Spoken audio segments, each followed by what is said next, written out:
Thanks for joining me on episode 943 of the Inspired Stewardship Podcast. I'm Taylor Stevens, aka Mr. Fi Guy. I challenge you to invest in yourself, invest in others, develop your influence, and impact the world by using your time, your talent, and your treasures to live out your calling. Having the ability to focus on what's really important and define your route to independence is key.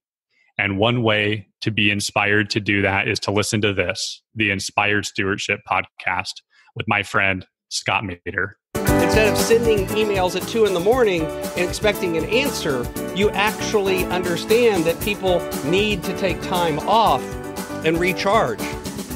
While they're on vacation, you expect them to actually be on vacation, and you enforce that and live that pattern yourself if you're the boss. Now, as a solopreneur, that can be a little harder because sometimes if you're not working, you're not earning money. Welcome and thank you for joining us on the Inspired Stewardship Podcast. If you truly desire to become the person who God wants you to be, then you must learn to use your time, your talent, and your treasures for your true calling. In the Inspired Stewardship Podcast, you will learn to invest in yourself, invest in others, and develop your influence so that you can impact the world.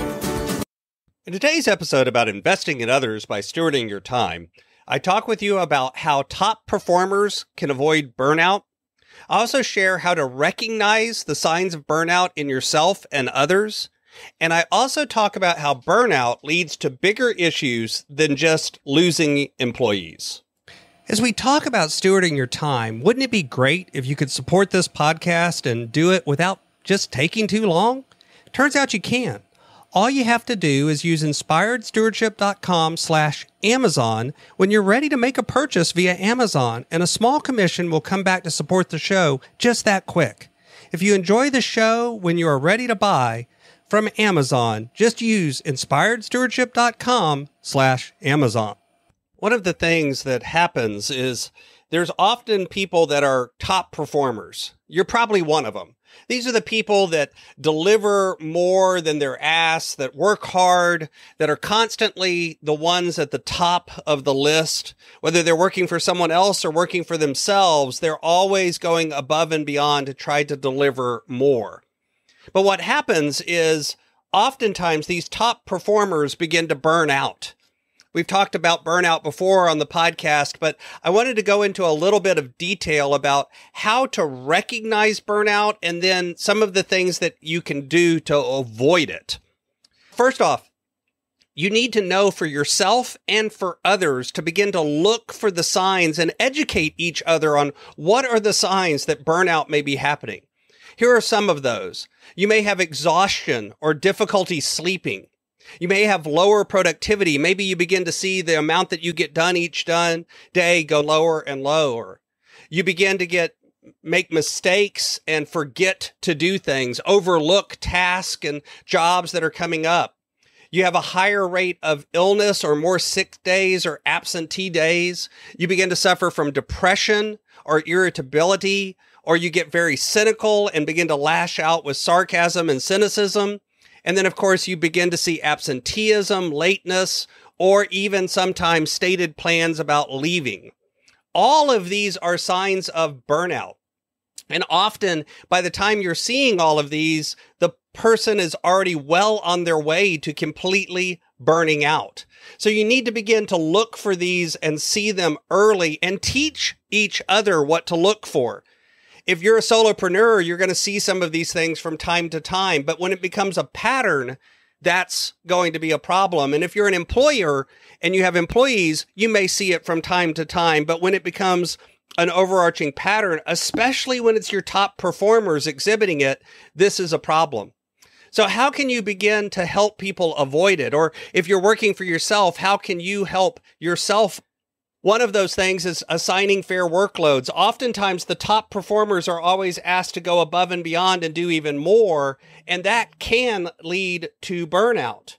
So what happens is because they're doing more, they get frustrated and eventually leave. So distributing the work fairly is important. And if you're a solopreneur, that means you have to look at the things that you're trying to put on your own plate and pick and choose what actually are the things that are the most important. What are the things that you need to do, and what are the things that you need to take off your plate? That's how you assign a fair workload in that case.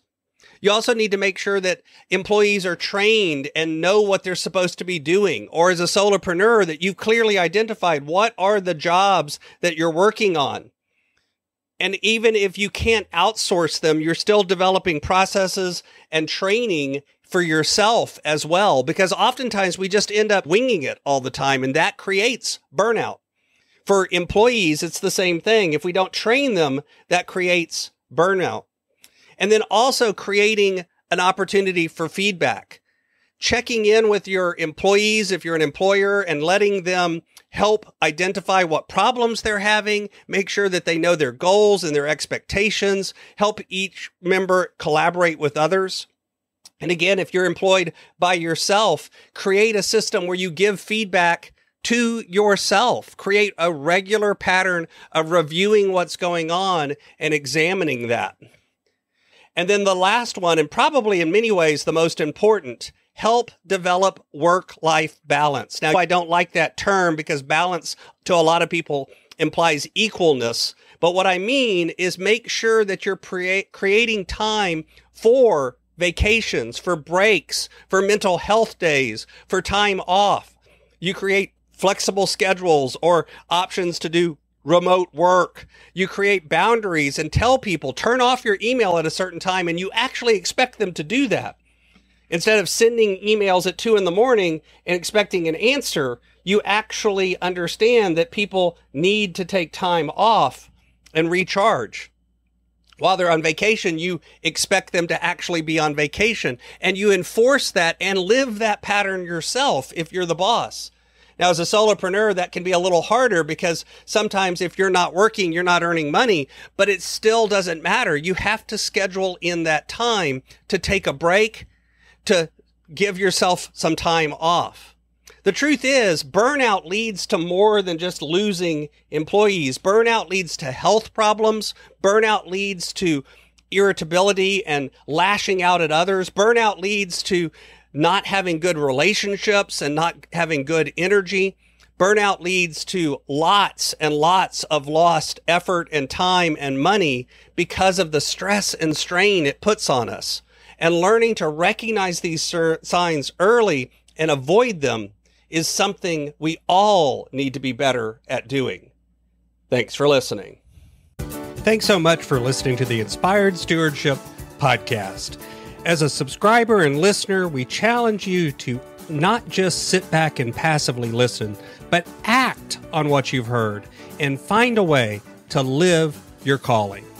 If you like this episode on the stewardship of time, be sure to sign up for our Stewardship of Time Tips series by going to inspiredstewardship.com/time or texting 44222 Time Tips, and that'll get you our best tips on stewarding your time.